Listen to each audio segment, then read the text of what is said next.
Hello students. In today's lecture of G203, that is Principles of Plant Biotechnology, we are going to cover the topic polymerase chain reaction and DNA fingerprinting.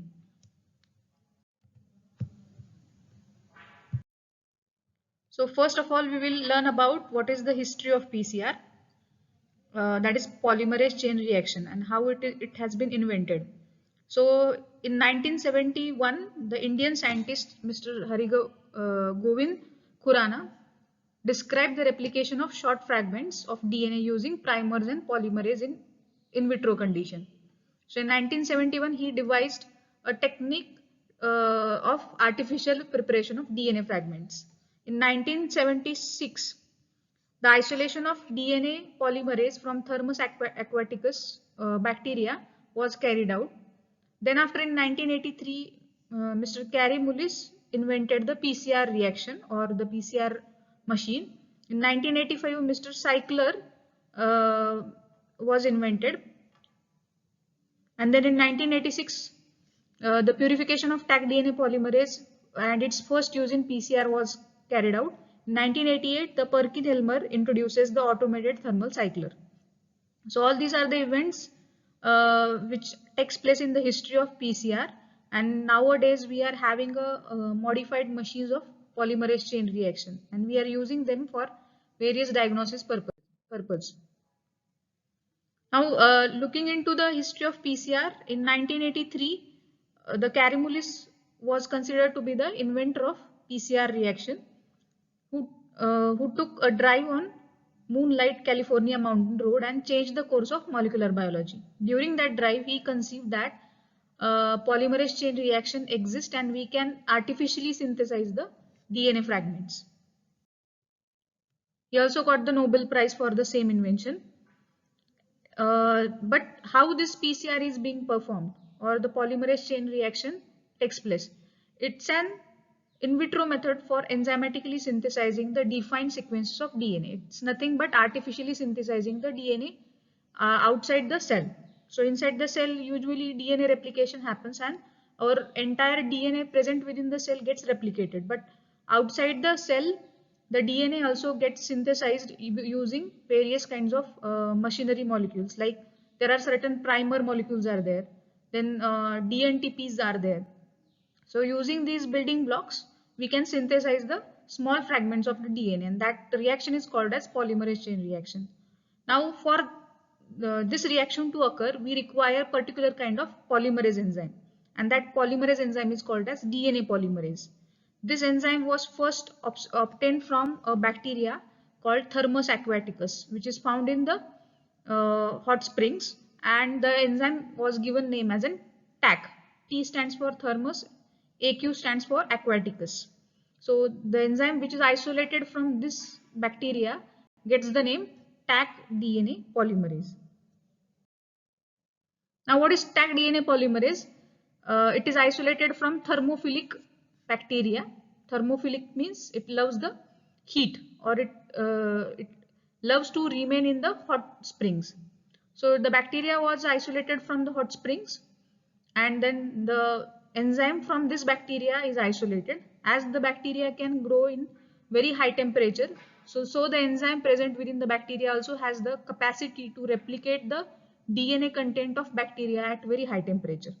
So optimum temperature for this enzyme is 70 to 80 degrees Celsius.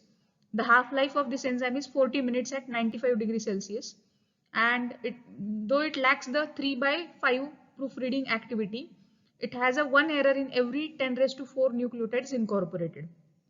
Nowadays, a more efficient DNA polymerase has been invented, that is PFU DNA polymerase, which is isolated from Pyrococcus furiosus. It has both 3-5- and 5-3- exonuclease activity. It is a fidelity of enzyme of this bacteria, that is PFU DNA polymerase, is 12-fold higher, and its half-life is 2 hours for 2 hours at 95 degrees Celsius. That means it can remain active at 95 degrees Celsius also, or for about 2 hours.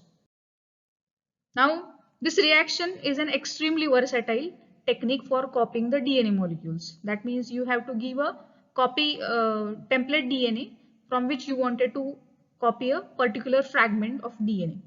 So PCR allows a single DNA sequence to be copied millions of times or altered in predetermined ways. So this has many variations, like this PCR is nowadays has been converted or has been advanced to various techniques like reverse transcriptase PCR, the RT-PCR for amplification of RNA. Like this is generally used for detection of viruses. Now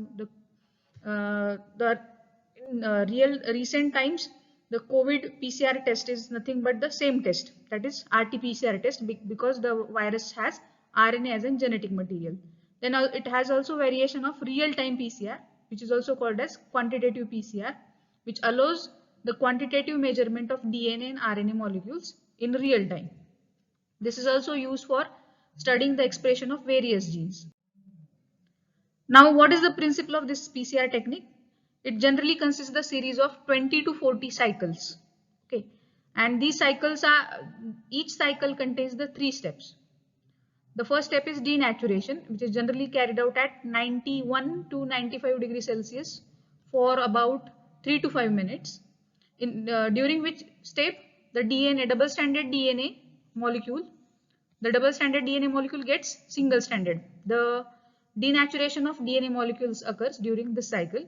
Then in the second cycle, whatever denatured DNA bands are there, the primers will go and they will attach to respective forward and reverse band of DNA. And this procedure is this step is known as annealing. So annealing generally takes place in between the temperature range of 60 degrees Celsius to 72 degrees Celsius. It depends again on the primer annealing temperature. That's why it varies in between 60 to 72 degrees Celsius. Then the last step is extension step, where these primers will extend in the length towards forward and reverse band of a DNA fragment using the building blocks of DNTPs. It uses the enzyme DNA polymerase, Taq DNA polymerase, to synthesize the rest of the band. So this is an extension phase and it occurs generally at 72 degrees Celsius. So these are the 3 steps. All these 3 steps comprises one cycle, and to create the million copies of your original DNA, you require 20 to 40 cycles of all these 3 steps, repeated cycles of these 3 steps. Then temperature used and the length of time applied in each cycle depends on the melting temperature of primers, DNA polymerase, DNTPs, and divalent ion concentration. Now, in which type of instrument is required for carrying out all these procedure or steps? It is generally called as thermal cycler, because you have to give a program to this machine of various cycles, like denaturation for 95 degrees Celsius for 2 to 3 minutes. Then you have to give the command or order, like you have to anneal the DNA bands at 60 to 72 degrees Celsius for about 1 minute to 45 seconds or 30 seconds in some cases. And then extension is generally takes place at 72 degrees Celsius for 30 to 45 seconds. So all these temperature cycles are carried out in this thermal cycler. Earliest thermal cyclers were designed for use with the Clino fragment of DNA polymerase. So earlier in 1983, whatever machines were used, they are designed in such a way that they are suitable for using the Clino fragment of DNA polymerase 1. But now in 1986, Peltier Elements modern PCR machines came, which have the lead temperature of 105 degrees Celsius, which prevents the evaporation of PCR reaction. And generally it has the blocks, thermal blocks containing about 48 to 96 wells. That means at a time you can perform the PCR reaction of 96 samples or 48 samples. Nowadays more blocks have been included in the thermal cycler. That means at a time you can also do the reactions in the multiples of 96. Now what is the procedure? Usually you require a template DNA. In the first cycle of denaturation, this template DNA generally degenerates or denatures and it creates a separated band. So in the after first cycle you get the 2 copies, 2 raised to 2, that is 4 copies of your original template DNA. In the third cycle, you get the 8 copies. In the fourth cycle, you get the 16 copies, then 32 copies. Likewise, when you reaches up to 35th cycle, you generally gets the 2 raised to 36, that is 68 billion copies of your original DNA. So this is an exponential amplification of your template DNA. That means you artificially synthesize the multiple numbers of DNA fragments of your original copy. So it's nothing but a kind of xeroxing of your original template DNA for a billion times. So we'll see the animation of PCR reaction. How does it work, and how the other reaction components are used to create the multiple numbers of DNA copies. So we require a thermal cycler machine. This is PCR device which is able to specifically increase the number of copies. Then you require PCR tubes which contains the reaction material. What are the ingredients? We generally require PCR buffer, DNTPs, primer 1, primer 2, Taq DNA polymerase, MgCl2 buffer, and template DNA. Template DNA is the DNA which you wanted to copy. Then you require MgCl2, which is very much essential cofactor for Taq DNA polymerase. That Mg is required. Then Taq DNA polymerase is the enzyme which helps in catalyzing the reaction. Primer 1, primer 2, these are the short nucleotide sequences which will bind your original DNA, and they generally needed for amplifying the target DNA fragments. So this is the annealing procedure where they generally attaches to the respective strands of DNA. Then you require individual DNTPs, and then you require the PCR buffer. Now all these are added into reaction mixture, and the PCR tubes were kept in a thermal cycler, and you have to set up the program. The first program or first cycle is initial denaturation, which is carried out at 94 degrees Celsius for 5 minutes. Then second, denaturation 94 degrees Celsius for 30 seconds. In this step, generally DNA strands get apart. In annealing stage, 62 degrees Celsius for 30 seconds, the primers will come, they will attach to the respective bands. And in extension phase step, it is generally carried out at 72 degrees Celsius for 30 seconds. The polymerase enzyme will synthesize the rest of the DNA band. So new DNA strand will be get synthesized. Now in the fourth step, or in the step 5, you have to repeat the step number 2, 3 and 4 for about 30 cycles. So when you end with the 30th cycle, you will get the billion copies of your original template, whatever target DNA present within your template DNA. Now the number of target of DNA will grow exponentially. Number of cycles as they go on increasing, also the number of target DNA goes on increasing. And at the end of your cycle, you get the multiple numbers of your DNA present within your template DNA. So generally 4 hours is needed to create the billion copies of DNA to carry out the entire reaction. Finally, once you finish with 30 cycles, you have to go for final extension for 72 degrees Celsius for 5 minutes. And then you have to hold the PCR thermal cycler for about 4 minutes to 12 minutes. So this is the summary of steps we carried out in PCR. So at the end, you generally get the multiple copies of your original DNA. So this is all about the PCR animation.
So this reaction is nothing but a kind of creating Xerox of your original DNA. You get the original DNA from any sample like blood, hair, or any skin, bones, or in plants you can use their leaves, crushed samples. So any biological sample has DNA. You have to extract in the first step. Once you extract that sample, you have to take a very small amount of this sample for as a template in your PCR reaction. And once you set up the PCR reaction and put that PCR reaction in a thermal cycler, you will get finally the million numbers of copies of particular target gene or DNA. So applications, generally PCR reaction is used for DNA cloning, used in sequencing of DNAs or genes. It is also used for studying the phylogenetic relationship between the species or animals or plants. Also, it is used for functional analysis of gene. That is, what is the function of particular gene, to find out that function of particular gene or DNA fragment. Also used to diagnose the hereditary diseases, like some diseases transfer from one generation to another generation. So if we could able to diagnose them at a very early stage of life cycle of that particular human, we can take the preventive measure. So for diagnosis of these kinds of hereditary diseases is possible because of PCR reaction. Then also it is used in the identification of genetic fingerprints used in forensics and paternity studies. It is also used for the diagnosis of infectious diseases caused due to various emerging viruses and bacteria. And it is also used to determine the sex of embryos. So all these are the applications of PCR reaction. The next technique we are going to learn is DNA fingerprinting, which is generally majorly used technique in the forensic science. So this technique was discovered in England by a scientist known as Alec Jaffe in 1984. The DNA fingerprinting is the technique of using DNA fragment lengths. So it is generally uses the principle of the repetitive DNA present within any organism. So where we treat the DNA segments with restriction enzyme first, then we get the unique collection of different fragments, which are then electrophoresed on gel electrophoresis, which causes the separation of fragments according to their charge and size. And then you will get finally a distinctive banding pattern within a gel, which is usually used to measure the number of repeats of short sequences. And mainly the application of this DNA fingerprinting is in paternity suits, then in the applications like the forensic applications it has, like corpse IDs or identifying particular the identity of a person, nationality of person, or identifying the plant varieties, etc. So once you done with all these 5 steps, you can proceed further for carrying out the actual reaction. So DNA fingerprinting generates banding patterns unique to individuals. Like if you have a sample from crime scene, you have suspect 1 blood sample and suspect 2 blood sample. You have to first collect the cells, either the sample like blood or hair follicle or skin sample or any kind of sample from that particular individual. You have to extract the DNA. The DNA from those cells will be extracted out. Then you have to cut the DNA of all these 3 samples with the same restriction enzyme. So restriction enzyme will go and cut within the DNA, creating multiple numbers of bands or multiple number of DNA fragments. These fragments were then further separated using gel electrophoresis, and you will get this kind of band pattern within a gel. So here what you can see is the crime scene sample matches with the suspect 1.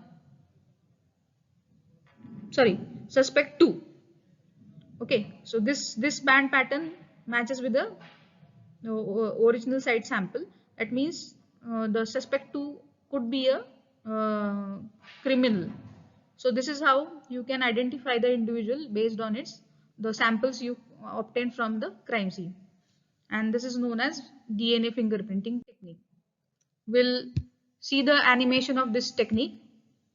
DNA fingerprinting is a method of identification based on an individual's DNA. Now let us understand the process in detail.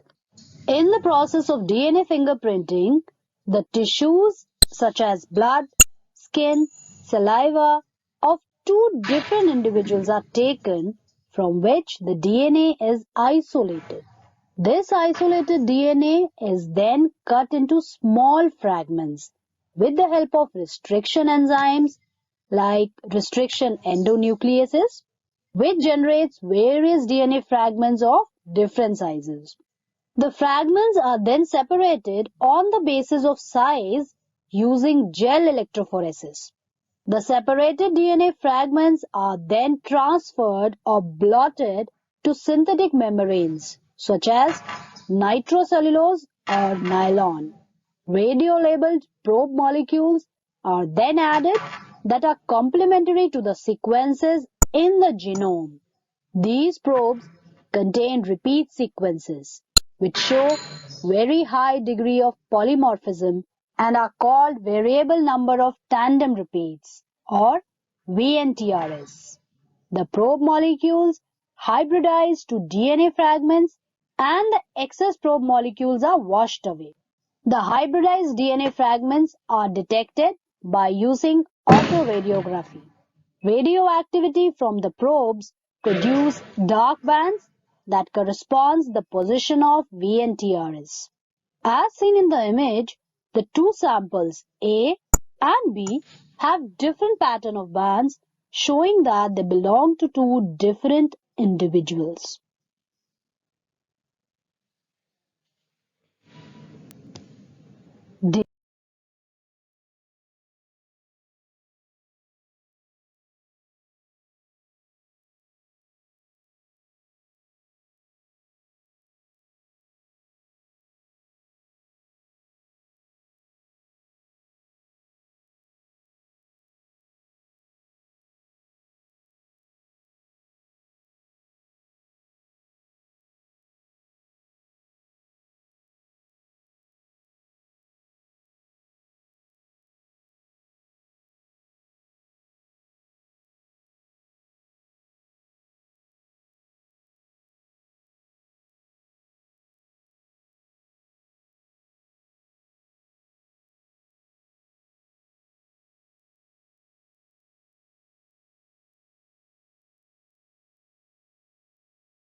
So this is all about DNA fingerprinting animation. Lastly, we will study the application of DNA fingerprinting. So DNA fingerprinting is generally used for the identification of genetic diversity within the breeding population.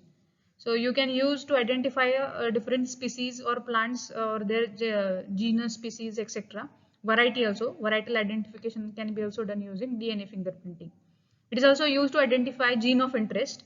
In the United States, it is also used to detect the genetically modified organisms in the agriculture. Like in agriculture, we have multiple seed companies producing different types of hybrid seed varieties. But we don't know about what kind of plant varieties these are. So you can use the DNA fingerprinting technique to identify whether they are genetically modified plant variety or it's a original or pure variety or a hybrid variety. Then it is also useful in the authentication of herbal drugs, various claims of medical uses related to the plants. You can also use for diagnosis and curing of genetic diseases. Then confirming the legal nationality of particular individual. Then identification of exchange child. In forensic science, cases of robbery, murder, rape, assault, kidnapping, car accidents, and blackmailing can be also diagnosed or can be detected using DNA fingerprinting technique. And in genetics and plant breeding, it is majorly used for gene mapping purpose, marker-assisted selection, identification of transgenic varieties, then protection of plant breeders' rights and patents. So all these are the applications of DNA fingerprinting technique. So that's all about today's topic, that is PCR and DNA fingerprinting. In the next lecture, we are going to learn about the quantitative trait loci and DNA markers. Thank you.